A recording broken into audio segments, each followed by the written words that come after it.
Today is March 21st of 2026 already. The time is moving faster and faster every single day. Guys, to me personally, ever since August of 2024, the time has been moving by fast. It's like you don't even have time to waste anymore. By the time you know it, 10 years would have passed. And the question is, what have you done? Because I'm sitting here looking at life going, where is the time even going? One day it's the morning, one day it's night. And then the next day, you're back to doing the stuff that you were doing the previous day again. And time doesn't stop or wait for nobody. I tweeted that a few months ago, and now I know exactly why I tweeted that because it's true. It's a real life experience. Time does not wait for anyone. It doesn't matter what emotion you are feeling. It doesn't matter if it's happy, sad, depressed, joyful. Time is not waiting for you. The sun is going to keep on going up and the moon's going to keep on rising at night. The question is, what are you going to do with the time, the valuable and precious time that you are given? All right, we have three topics that we're going to talk about. Number one, why Fortnite is actually harder than people think. Number two, we're going to talk about criticism and visibility, particularly in the content creation space, because that's what I believe in, and I'm thankful for content. Number three, the power of content creation. All right, number one, why Fortnite is actually harder than people think. Guys, the first reason why Fortnite is harder than what people think is because you actually have to have a good setup. Guys, you can't even have a decent console. Like when I used to play Fortnite a lot, I used to have the Xbox One. Now, they capped the FPS, the frames per second, to 60. Therefore, it's not going to be as smooth. I used to always watch, what was his name? Code of Life. Code of Life. If you know Code of Life, you know exactly where I'm going with this.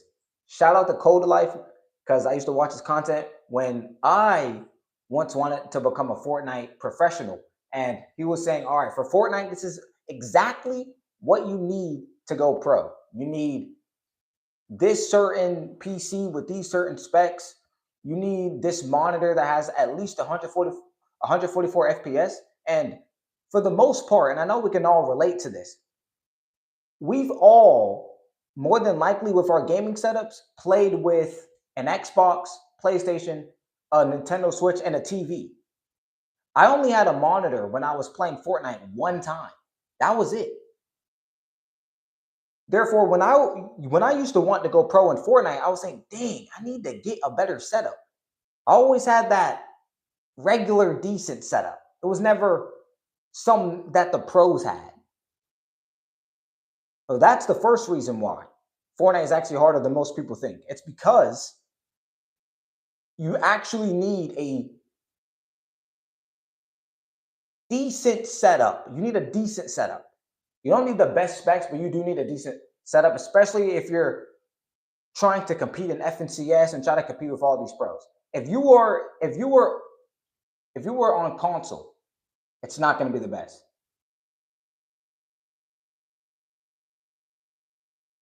Talking about, what are you talking about? Just talk to us. What are you talking about? The second reason why Fortnite is actually harder than people think is because, believe it or not, it actually takes a lot of time to be a pro at Fortnite. It takes plenty of time. You need so much reps and creative and in an actual game that without those reps, you're not even going to be good. I remember repping out 90s back in chapter 1 so much until it became automatic. I remember repping out box fight in Fortnite until it became automatic. Reps are very important when trying to become good at Fortnite. Not even just Fortnite. This could be applied to every single metric of your life. You need reps. If you want to get a bigger physique, yeah, you have to rep it out. If you want to get better at speaking, you have to rep it out. If you want to get better at Fortnite, you have to rep it out. Reps are the first key. They're the key to the door before you can enter, before you can even try to compete in Fortnite. You have to have the reps. Without reps, you're not going to be good. And without you being good, you're not going to be able to compete at a high level.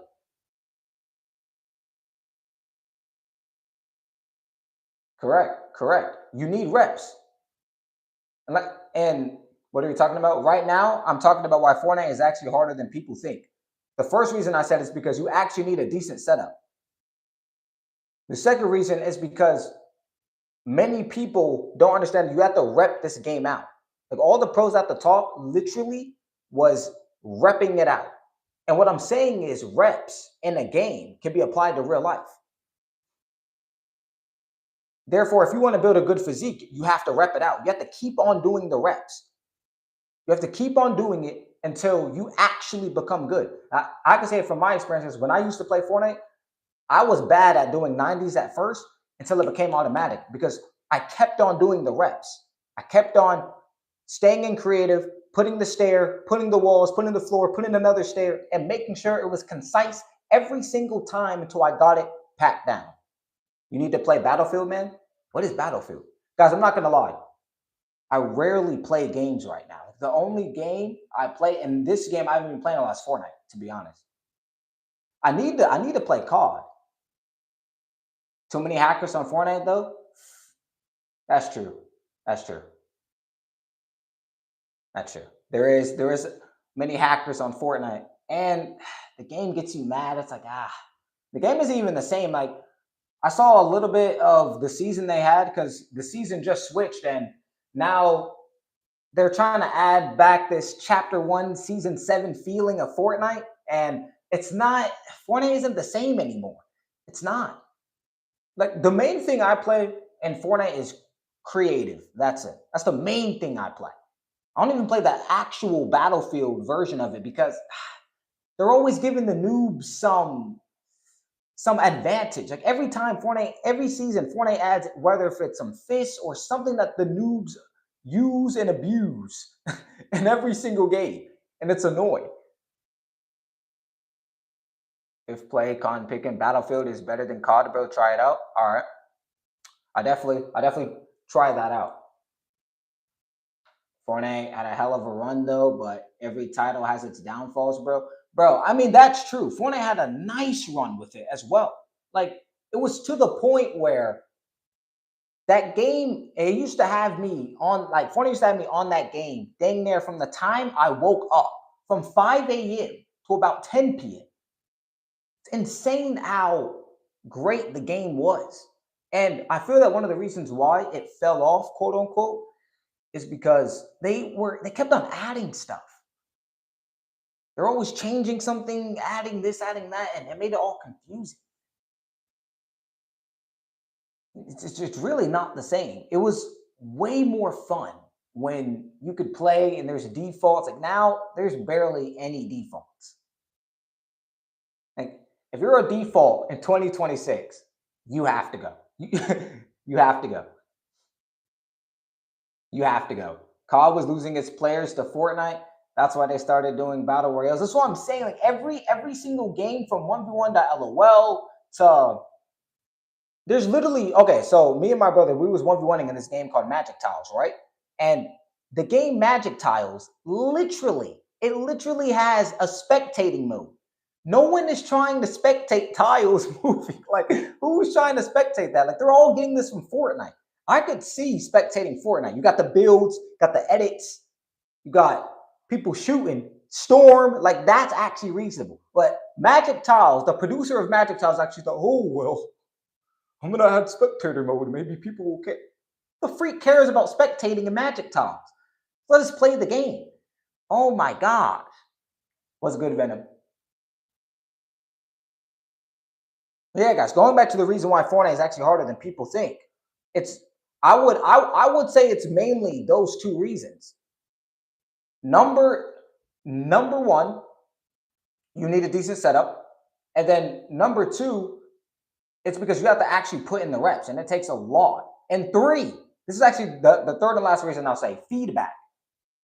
There's a thing in Fortnite called VOD reviewing. And I didn't understand it when I used to play Fortnite, but I would VOD review, but I didn't understand exactly why I needed to. It's because you catch mistakes in real time.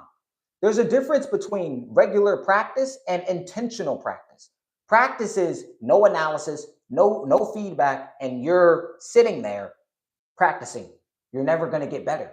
Not because you're not practicing, but because the practice that you were doing is not helping you. It's not helping you, one, expose your mistakes, and two, improve those mistakes. However, intentional practice allows you to spot your mistakes, expose the gap, and now you get to practice on what you truly need to do. That's the 3 steps to Fortnite. 3 steps to Fortnite. And yeah, Bones, going back to your point, yeah, many games were trying to copy Fortnite and are still are because they know it's a big game. And that's why they have to try to adapt. And that's what I'm saying. Magic tiles, like I don't even know why it's adding stuff of spectating. No one wants to spectate tiles. Like it's crazy. I remember I used to play 1v1.lol also, same thing. But now we have the school version of Fortnite on our Chromebook. If we've all been in school, we all know you cannot play Fortnite on an actual school computer. Like they're always blocking stuff. Like, can I have my freedom, sir or ma'am, while I'm in school? Bro, like it's crazy. Like, they're always blocking websites at school. Stop blocking the web. We don't care about the lesson. You know we don't care. That's why you're blocking the mess. Bro, we don't care. Oh, some people do. Yeah, some people. Free. But yeah, teachers always, oh, let me go in and block this website. Stop blocking the website. I used to bring my own Chromebook and I was on some mobile data. That's the method. That is literally the method. Yeah, because they can only block on the school computers. However, if you bring your own stuff, they can't block it. They'll probably take it. They'll probably be like, oh no, you can't have that one. Yes, the freak guy can. It's my stuff. Oh my. All right. The second reason, or not even the second reason. We're gonna go into the second topic. But before we do, let me read this real quick. Bro, I remember YouTube was blocked for hours, but they won't block Google Classroom. Exactly and precisely the point. Google Classroom, Kahoot, what else? Edgenuity, bro. I used to hate Edgenuity. Oh my gosh, bro. My teachers, when I was doing virtual school, used to assign so many assignments on Edgenuity that I didn't even care if I failed anymore. Like they used to add so much stuff. Like Edgenuity is one of the most annoying programs and websites in school. Oh my goodness. It's insane. Gosh, bro, always assigning assignments. Like, bro, and then on top of it, you have multiple classes. You'll be having 7 and 8 classes, and all of them are talking about, oh, you have a project. And then if you don't catch up, they're like, why didn't you finish my assignment? Why do we have multiple classes? Bro, like, goodness. But yeah, we're going to talk about this next point about criticism and visibility, and we're going to tie it into content creation. Guys, when you are doing content creation, you have to make a conscious decision before you even start. Are you willing to put your face out there and be visible and be criticized? Because if you're going to put your face out there and you're going to want attention, well, you're going to be criticized. It doesn't matter what you do. And many people have a misconception that if they do what most of the audience wants them to do, that they won't be criticized. Guess what? You're wrong. You will still be criticized. If you play basketball, you're criticized. Football, you're criticized. People can even criticize your bed.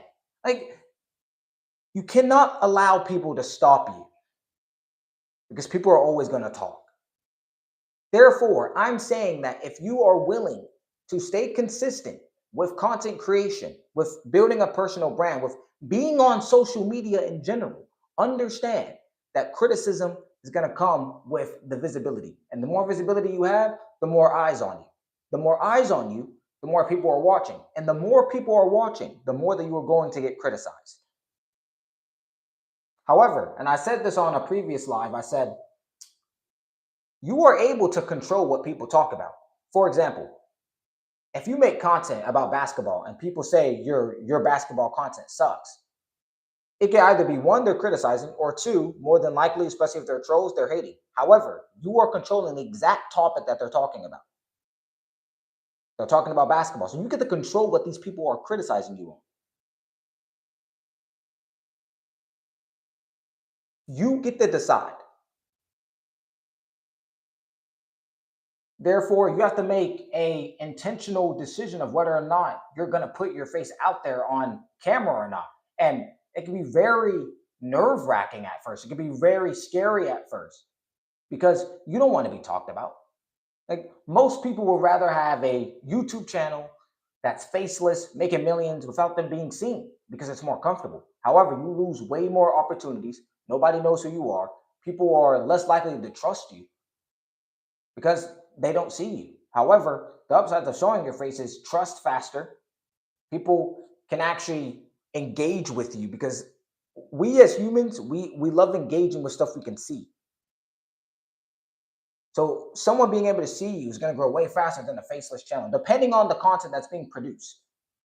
It depends on the content. All right, my third topic, the power of content creation.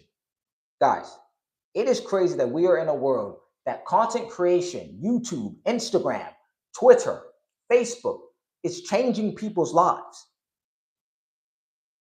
It's insane that someone, because of the internet, because of someone who made the internet, we are able to have the ability to change our lives forever. There have been so many testimonials. There have been so many stories of people who came from nothing, who decided to do content creation, take it seriously, and actually make it out. Did you just do skincare? No. But the light on my window and the ring light as well. But yeah, guys, it's crazy that we actually have a chance to change our lives with content creation. And you need to take it very, very seriously. Anything can be content. It's like some people don't know what to post, but if you naturally, let's say, go to the gym, post that. If you naturally paint, do that. There are actual people, and not everyone's gonna like your content. That's fine. Who cares? You're gonna have haters. You're gonna have people criticizing, and this goes back to my second point about the criticism and visibility. That if you are visible on a long enough time scale, there will be people who talk about you. However, this is what you have to understand. This one framework in your mind will allow you to post consistently regardless of criticism. It's understanding that people will talk regardless.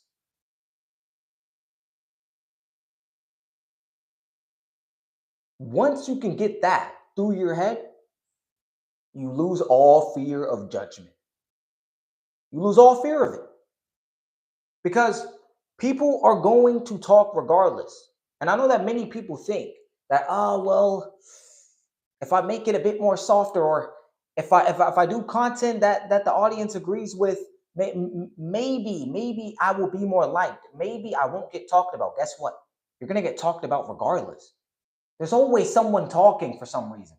Always. That's what comes with being on YouTube. However, it's a scary thing putting your face on camera. I completely understand. This is a very scary thing. A lot of people don't want to get judged. However, I'm not afraid of judgment because regardless if you're on camera or not, people still judge. So even if you're off camera, people will still talk about you. The only difference of you being on camera as opposed to you being off camera is that being on camera can amplify you because more people can reach your content and now you can get possibly even more talked about. That's the only difference. Other than that, every single person gets talked about. Going back to my third point of the power of content creation, even though you will get talked about, there's so many opportunities that you can do. Think about Kai Cenat, right? Content creation has changed his life so much that he's able to have these big connections. He's the biggest Twitch streamer. Like all of this happened simply because of content. That right there goes to show how much content creation can change the trajectory of your life. And not only change the trajectory of your life, but change the people around you's life and your family. It's crazy.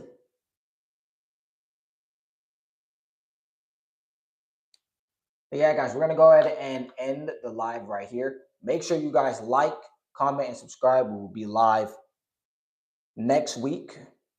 And we'll see you on the next one. Stay blessed and have a good rest of your day or night, depending on where you're at. And peace.